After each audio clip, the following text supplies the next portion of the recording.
안녕하세요, 여러분.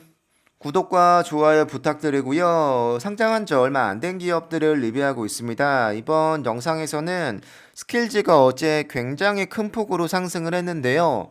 많이 하락했던 기업들 전반적으로 상승을 했지만 스킬즈가 특히 더 크게 상승한 느낌이고 혼돈의 카오스라고 요약을 하고 싶습니다. 보시면 매출은 좋을 거라고 이야기하고 있는데 문제는 어닝 그러니까 여기서 말하고 있는 어닝은 에비타가 좀 문제가 있다고 언급을 하고 있습니다.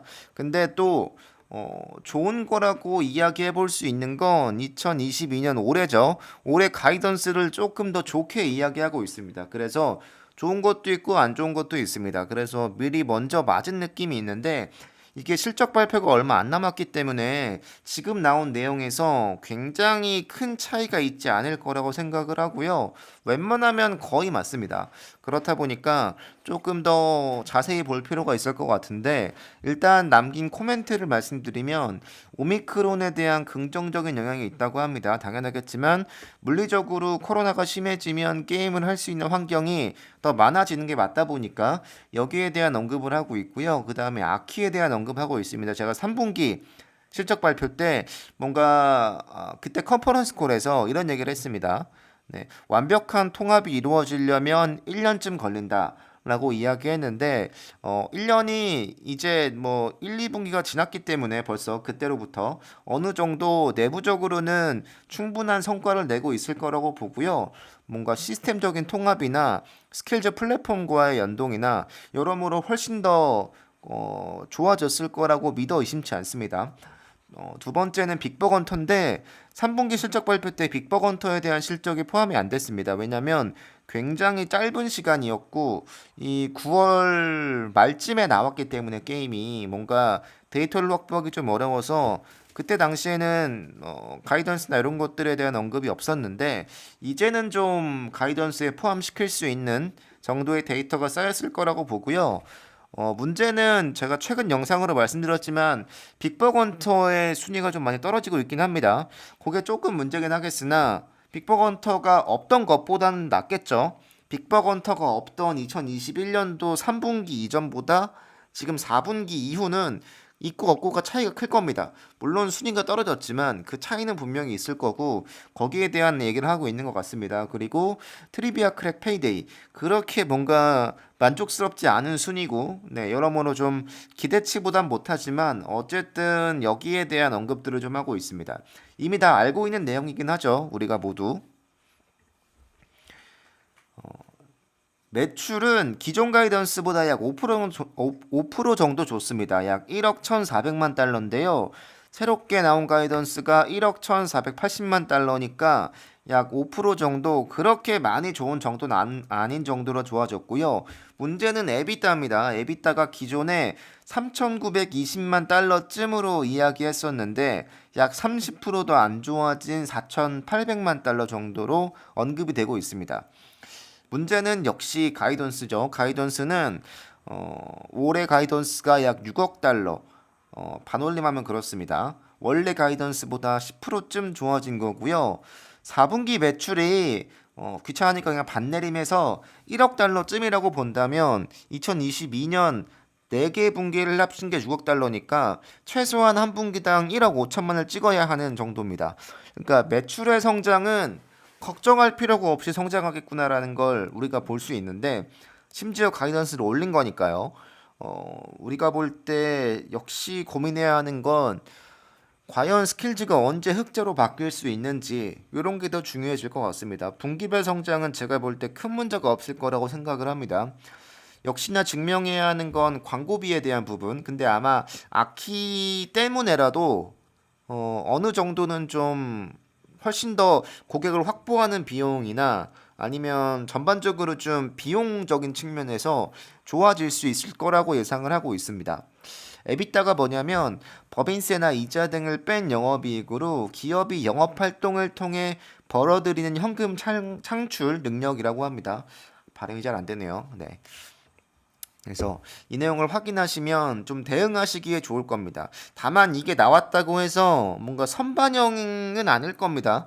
조정이 물론 있을 거고요. 파실 분들이 먼저 파실 수 있는 기회. 그러니까 정리해 보자면 에비타가 이렇게 나올 거기 때문에 파실 분들은 먼저 파실 수 있는 기회가 있습니다. 떨어질 거라고 예상을 하신다면. 근데 가이던스가 높아지기 때문에 이 가이던스 부스트를 믿고 홀드하실 분들은 홀드하셔도 되는. 네, 그러니까 먼저 맞은 느낌이 분명히 있습니다. 근데 최근에 기업들의 주가가 굉장히 하락폭이 컸던 기업들 같은 경우에는 실적이 좀 안 좋게 나와도 반등하는 경우가 더러 있습니다. 너무 실적이 안 좋을 거라고 예상을 하고 있었고 원래 우리가 네 그리고 전반적으로 기업의 주가도 바닥이었기 때문에 반등하는 기업들이 있으나 스킬즈는 역시 좀 지켜봐야 할 것 같습니다. 네. 매출이 3분기보다도 약 15% 정도 성장을 하는 분기별로의 성장인데 에비타가 4만 천이죠 보시면. 근데 위에 보시면 네 이게 달러 표시만 다를 뿐 어쨌든 안 좋아지는 건 맞는데 3분기보다도 약 15% 20% 정도가 안 좋아지는 정도입니다. 이렇다 보니까 여러모로 좀 네 혼돈의 카오스가 많습니다. 어떻게 될지는 저도 좀 지켜봐야 할 것 같습니다. 두 번째는 업스타트인데요. 근래 핀테크 기업들이 실적만 나왔다 하면 나락을 갔는데 나락이 아닌 기업, 떡상을 한 기업이 드디어 나왔습니다. 원래 실적 발표 때마다 주가를 높여오던 업스타트가 400달러 찍고 75까지 갔다가 다시 올라오고 있는 중인데 굉장히 떡상을 했고 물론 실적이 좋았습니다. 실적이 굉장히 만족스러운 정도였고요. 가이던스도 나쁘지 않았고 자사주 매입 소식이 있었습니다. 여러모로 좀 호재가 겹친 정도인데 23%가 전혀 아깝지 않은 정도의 뉴스라고 보여지고요. 약 5천억 정도의 규모의 바이백을 하고 현재 시총이 11조니까 정말로 많은 금액이죠. 절대 적지 않은 금액을 바이백한다고 밝혔습니다. 2021년도 1분기 성장이나 2022년도 성장도 뭐 꽤 좋습니다. 원래도 고성장하는 기업이었지만 2022년도 나쁘지 않고요. 보여드리면 이게 2021년도인데요. 이 매출입니다. 849죠. 근데 보시면 네 훨씬 더 네 말도 안 되게 성장을 하는 거의 50%가 넘죠. 매출 성장이. 이렇다 보니까 앞으로도 뭔가 실적에 대한 걱정이 좀 없을 수 있겠구나. 원래 금리 인상 이슈나 여러모로 좀 걱정하는 부분이 있었는데 그것들을 모두 다 없앨 수 있는 좋은 소식이라고 보여지고 이 업스타트의 반등이 여러 핀테크들에 대한 좀 공포 심리를 좀 없애줄 수 있을 거라고 생각을 하고요. 분기별로 보더라도 매 분기 정말 말도 안 되는 성장을 하고 있습니다. 네. 진짜로 성장 크게 하고 있고, 네. 아마 올해도 큰 변수만 없다면, 그리고 가이던스대로만 가준다면, 제가 볼 때 큰 문제가 없을 거라고 보고, 이 업스타트가 대출 관련, 특히 이 파가야와 관련이 있다 보니까, 소파이와 연관이 전혀 없지 않습니다. 어느 정도 있긴 있고, 어쨌든 대출 관련 시장에 있다 보니까 좀 비교해 볼 측면이 있습니다. 이 랜딩 클럽도 그랬지만, 대출 쪽이 뭐 실적 자체는 좋았습니다. 근데 문제는 가이던스 때문에 랜딩클럽이 나락을 갔던 건데 1분기가 전통적으로 좀 안 좋은 시기라고 언급이 되어 있었는데 랜딩클럽에서는 이 업스타트 같은 경우는 그 모든 것들을 극복하는 굉장히 좋은 실적을 가지고 와서 소파이에게도 역시 조금 더 좋은 소식이지 않을까 싶습니다. 네, 이 내용은 여기서 마치겠습니다. 여러분 감사합니다.